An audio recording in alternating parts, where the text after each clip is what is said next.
पूज्य प्रातः वंदनीय श्री गुरुदेव महाराज लगभग 10 वर्षों के अपने व्यक्तिगत अनुभव के आधार पर मैं इसी निष्कर्ष पर पहुंचता रहा हूं कि श्री गुरु महाराज आप मानव रूप में साक्षात ईश्वर हैं, साक्षात भगवान हैं।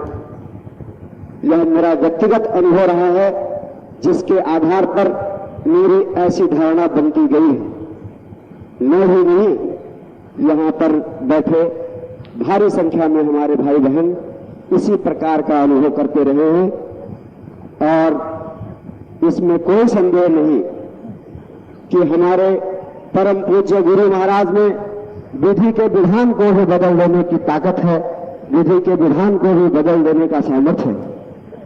हमने अपनी आंखों से एक बार नहीं बार बार देखा है कि आपने अनहोनी को होने में और होने को अनहोनी में बदला है।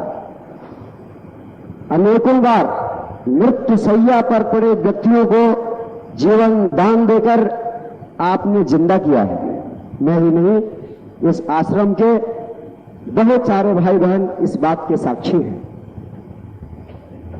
यही नहीं, निसंतानों को संतान नहीं, आपने गुरु महाराज निसंतानों को संतान ही नहीं संतानें भी भरा पूरा परिवार कर दिया है।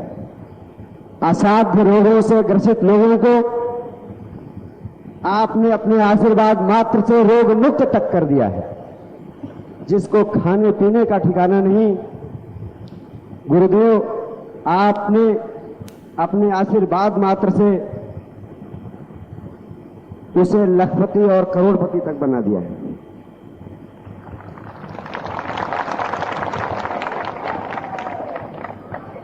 हमने ये भी देखा है गुरुदेव कि विपत्ति के हर अवसर पर आप किसी न किसी रूप में हमारी रक्षा करने को आते रहते हैं।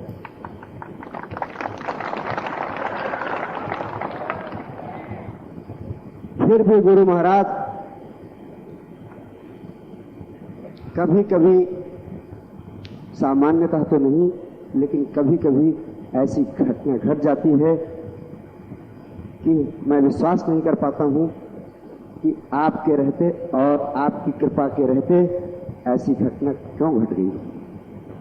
मैं चाहूंगा श्री गुरु महाराज ऐसे समय में जो इस प्रकार का संशय या जिज्ञासा पैदा हो जाती है, कृपया इस बिंदु पर प्रकाश डालने की कृपा करें। अभी अभी हमारे आरटीओ साहब को ऐसा मन में भ्रम हो गया है।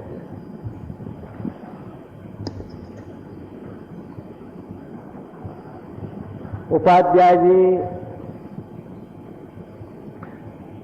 मृत्यु भी 2 प्रकार की है, एक कारक है, एक मारक है। कारक उसे कहते हैं कि अवशेष समय रहता है और उसके पूर्व किसी भी प्रकार से ग्रह करके सामाजिक से या और प्रकार से यंत्र मंत्र तंत्राधिकों से मृत्युगत कर देते हैं, उसको कारक कहते हैं। उस कारक को मेटने की सामर्थ्य उस परमात्मा ने इस शरीर को दी। पर एक मारक होता है जहां पर परमात्मा भी स्वयं उसको नहीं टालते। भगवान श्री कृष्ण,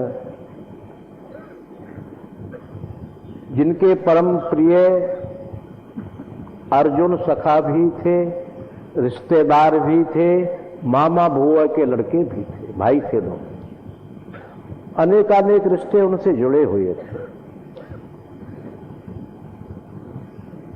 और अभिमन्यु की मृत्यु सुनिश्चित थी, सुनियोजित थी, क्योंकि मृत्यु सुनिश्चित और सुनियोजित होती है, वो थी। भगवान श्री कृष्ण ने विचार किया कि तू समक्ष रहेगा या अर्जुन रहेगा तो ये मृत्यु संभव नहीं है, असंभव हो जाएगी, अर्थात नहीं होगी। इसलिए भगवान श्री कृष्ण ने उस विधि के होने को होने के लिए अर्जुन के लिए सतरथियों की ओर ले गए और बहुत दूर ले गए, जहां पर किसी प्रकार का देखना सुनना बिल्कुल भी न हो, और उस स्थिति में सुनियोजित और सुनिश्चित जो मृत्यु है अभिमन्यु की हो गई। तो जब परमात्मा के यहां से सुनिश्चित और सुनियोजित होती है, उस वक्त में जिसको टालने की क्षमता परमात्मा देता है उसको अंधा कर देता है, बहरा कर देता है, अर्थात नहीं देखने देता, क्योंकि फिर होने को टालेगा। और परमात्मा के यहां होनी जो शब्द है, जो अवश्यम में होने वाली है, वो टाली नहीं जाती। इसी संदर्भ में एक छोटा सा इतिहास है, बहुत समय आपका नहीं लूंगा। एक संत जी अपनी कुटिया पर रहते थे, तो अपने शिष्य से प्रातःकाल कहने लगे, बेटा ये बांस की 4 परसट छीन ले, पंटियां बना ले और थोड़ा रस्सा बट ले। बोलो बाबा ऐसा क्यों कह रहे हैं? बोले आज हमारे पास में सत्संग के लिए एक सेठ आएगा, सेठानी आएगी, एक उसका बच्चा आएगा, और वो बच्चा इस पेड़ पर चढ़ेगा और पेड़ पर चढ़ करके गिर जाएगा पीपल के पेड़ से, अपना पीपल के पेड़ में से, उसका एक पैर एक हाथ टूट जाएगा। तो उस वक्त में ये तैयार रहेंगे हमारे पास, तुरंत हम बांध देंगे, तो उसके हाथ पैर जो है वो ठीक हो जाएंगे। ठीक है बाबा, ऐसा ही हुआ और वो फरसटें बांध दी गई, तैयार हो गया, सब बच्चा ठीक हो गया। शिष्य ने अन्न खाना पीना छोड़ दिया, भगवान ठाकुर जी की सेवा छोड़ दी। बोलो बेटे भोजन तो कर ले, ठाकुर जी की सेवा कर ले। बोलो नहीं करनी। भोजन कर ले। बोलो नहीं करना। चल तू सो ले, हम भी नहीं करेंगे, क्यों? गुरु का धर्म है कि जब तक शिष्य भोजन नहीं कर ले, उसको सुख सुविधा नहीं मिले, तहां तक गुरु को नहीं वो सुख सुविधाएं लेनी चाहिए, ऐसा नियम भी है। उन्होंने कहा बेटे तू बोल, तेरी शंका को बोल। बोल बाबा जब आपको ये पता था कि ये होनी इस तरह होगी, तो आपने उसको चढ़ने ही क्यों दिया? बोलो बेटी ये होनी होने के लिए बनाई जाती है बेटे। बोल नहीं बाबा, ये हमारे दिमाग पर नहीं बैठी। तो बोलो ठीक है, ऐसा कर, आज के 14वें दिन काशी नगरी के अंदर दिन के 2 बजे चौराहे के ऊपर तुझे फांसी लगेगी, तू अपना इंतजाम कर ले। कह दिया बाबा ने। ऐसा ही हुआ और वो चले गए जंगलों के अंदर में। योगी तपस्वी था, शिष्य कोई साधारण नहीं। वो बहुत दूर बियावान जंगल में चला गया, गुफा के और कुछ जो है लगा लिया, बड़े बड़े पत्थर डाल लिए, भीतर चला गया और 14 दिन का राशन पानी अपना भोजन कर ले गया। रहता रहा, 12 दिन गुजर गए, कोई आपत्ति नहीं। 13वें दिन रात्रि को जंगल के अंदर में एक लड़की की रुदन की आवाज आई। बाहर वो नहीं निकले कि उनका था 14 दिन के बाद निकलूंगा, ये होनी यहां काशी नगरी कैसे आ जाएगी, कैसे मुझे फांसी लगेगी देखूंगा। परंतु जब उन्होंने कहा कोई यहां संत हो, उनको भगवान की कसम है, राम जी की कसम है, कृष्ण जी की कसम है, नहीं निकले। बोले कि कोई संत हो, उनको गुरु महाराज की सौगंध है, वो मेरी आवाज को सुनकर बाहर आए। अब वो नहीं सहन कर पाए गुरु की सौगंध को, बाहर आए।